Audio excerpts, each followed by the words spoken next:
Investing in mutual fund. 4 ऐसी चीजें जो आपको ध्यान रखनी चाहिए जिससे कि आपका लॉस मिनिमाइज होगा म्यूचुअल फंड से। ओके, तो उसमें सबसे पहले आता है avoid high risk high return scheme. उसके बाद में चूज डाइवर्सिफाई स्कीम आता है, और फिर know where your money is invested, और जो लास्ट है हमारा वो be investment for a long term.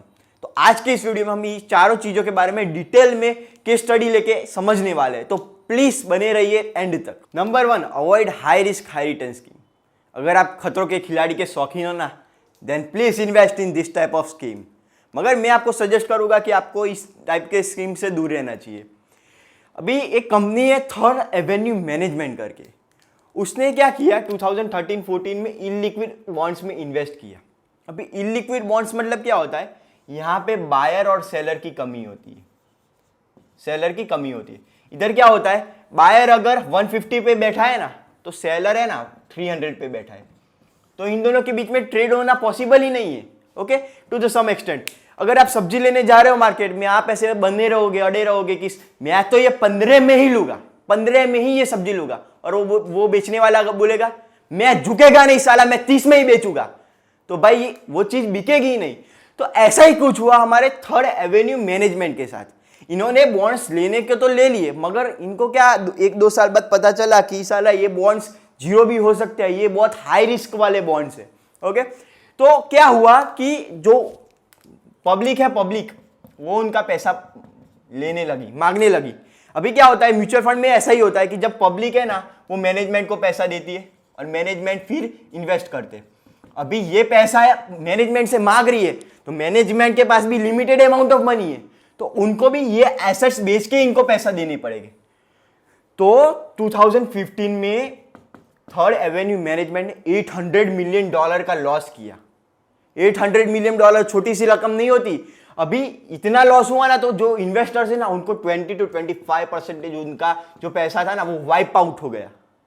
इतना पैसे का उनको 20 to 25% जो है ना, उतना उनका पैसा चला गया। ओके, तो आप भी ऐसी स्कीम में इन्वेस्ट कर रहे हो ना, तो इसके लिए बने रहिए। ये जो खतरों के खिलाड़ी है ना, ये आपका पैसा जीरो भी हो सकता है। ये तो $800 मिलियन में इनका लॉस था ना, उतने में भी ये बच गए, क्योंकि इनके पास दूसरे और असेट्स थे, उनको बेच के इन्होंने रिकवर कर दिया। मगर आप ऐसी स्कीम से दूर रहिए अगर आपको मैक्सिमम प्रॉफिट चाहिए तो। जो हमारा सेकंड नंबर पे आता है वो है चूज डाइवर्सिफाई स्कीम। अभी ये टॉपिक है ना, ये हम सबके लिए बहुत इंपॉर्टेंट है। अगर आपने ये टॉपिक कवर कर लिया ना अपने इन्वेस्टमेंट में, तो आपने समझ लो कि 40% आपके चांसेस है आप प्रॉफिट में निकलोगे 4-5 साल बाद। ओके, तो इसमें से हमको मेनली समझना चाहिए कि इंडिया में कौन कौन से सेक्टर सबसे ज्यादा मेन है। तो उसमें सबसे पहला आता है बैंकिंग एंड फाइनेंस, ये सबसे ज्यादा कंट्रीब्यूट करता है इंडियन जीडीपी को।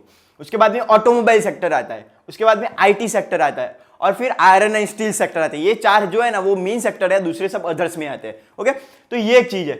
अभी इसमें क्या है कि अगर आपने डाइवर्सिफाई स्कीम सिलेक्ट नहीं की, आपने कोई ऐसी स्कीम सिलेक्ट की जो कि ओनली आईटी सेक्टर में के रिलेटेड में इन्वेस्ट करती है, या फिर ओनली ऑटोमोबाइल सेक्टर में रिलेटेड कंपनी में इन्वेस्ट करती है, तो अब क्या होगा कि कुछ कुछ समय ऐसा भी आता है कि मार्केट तो अच्छा जा रहा है, मगर कुछ सेक्टर है, स्पेसिफिक सेक्टर, वो खराब परफॉर्म कर रहे हैं।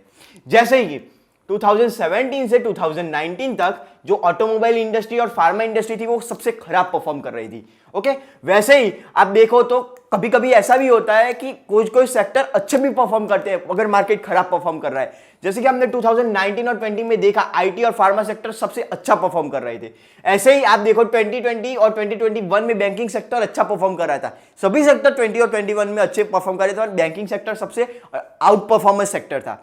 तो यही चीज है, अगर आप मार्केट को नहीं जानते, अगर आपको मार्केट के बारे में ज्यादा नहीं पता, आप बिगिनर हो, तो आपके लिए ये प्रेडिक्ट करना बहुत ही मुश्किल का काम होता है, क्योंकि ये फंडामेंटल एनालिसिस से होता है। कमोडिटीज की प्राइस इंक्रीज हो रही है तो कौन से सेक्टर पे इफेक्ट करेगा, इंटरेस्ट रेट डाउन हो रहा है, इंटरेस्ट रेट अप हो रहा है तो कौन से सेक्टर में इंपैक्ट करेगा। ये आपको नहीं पता चलता है ऐसी चीजों में, तो आप है ना डाइवर्सिफाई स्कीम फॉलो करो। क्योंकि डाइवर्सिफाई स्कीम में क्या होता है कि अगर ये अच्छा खराब परफॉर्म कर रहा है, बैड ऑटोमोबाइल सेक्टर खराब परफॉर्म कर रहा है, तो दूसरे सब सेक्टर अच्छे परफॉर्म कर रहे हैं, तो आपका जो पोर्टफोलियो होगा ना, वो रिकवर हो जाएगा। ओके अगर आप ज्ञानी नहीं हो मार्केट के, तो अगर आप ज्ञानी हो तो आप एक स्पेसिफिक सेक्टर में इन्वेस्ट कर सकते हो, आपको लगता है कि ये सेक्टर ऊपर जाएगा और उसमें आप कमा सकते हो। मगर बिगिनर लेवल पे आप है ना डाइवर्सिफाई स्कीम फॉलो करो, क्योंकि ये अगर आपने ऑटोमोबाइल सेक्टर में ले लिया होता उस ऐसी स्कीम में 2017 में, तो आपको 2019 तक कुछ प्रॉफिट तो क्या लॉस में आप जाते, -10-12% लॉस मिलता। तो ये एक चीज है कि डाइवर्सिफाई स्कीम को आप सिलेक्ट करो। Number 3, know where your scheme is investing. ये जो चीज आपने कर लेना तो आप समझ लो कि आपने आपका 20% जो प्रॉफिट होने के चांसेस है ना वो बढ़ा दिए।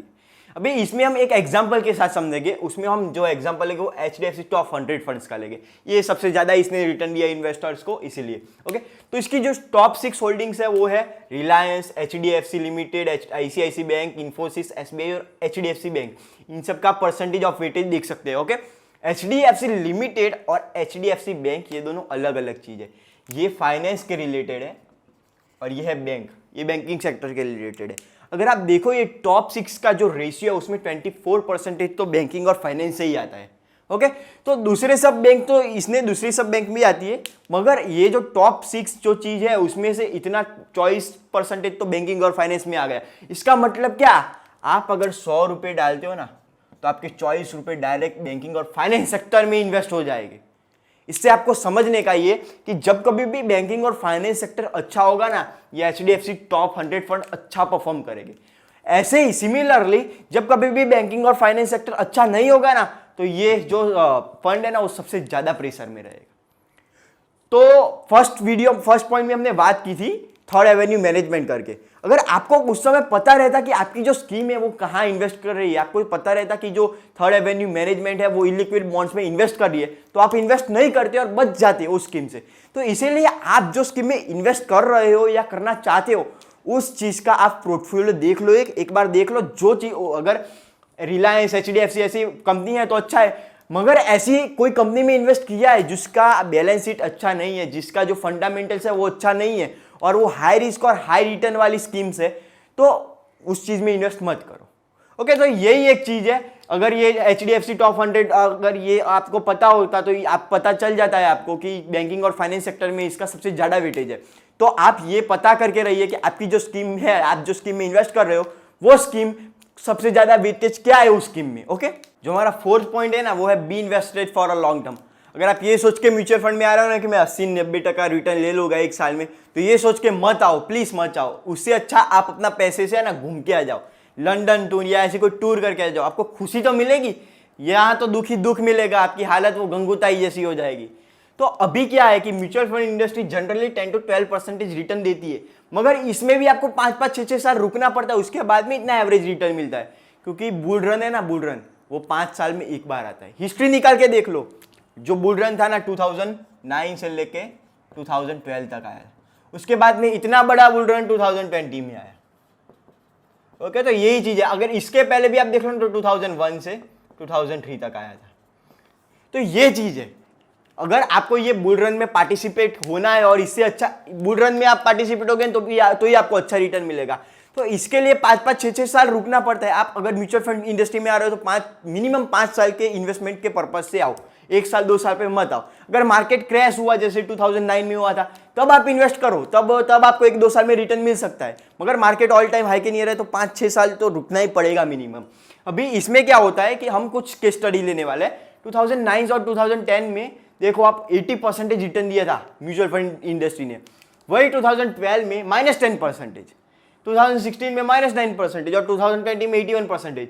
तो ये आप देख रहे हो, ये जो चीज है ना, म्यूचुअल फंड इंडस्ट्री आपको लॉस भी दे सकती है, मगर आपको 5 साल 6 साल आप रुकोगे ना तो प्रॉफिट मिलने के चांसेस गारंटी ज्यादा है।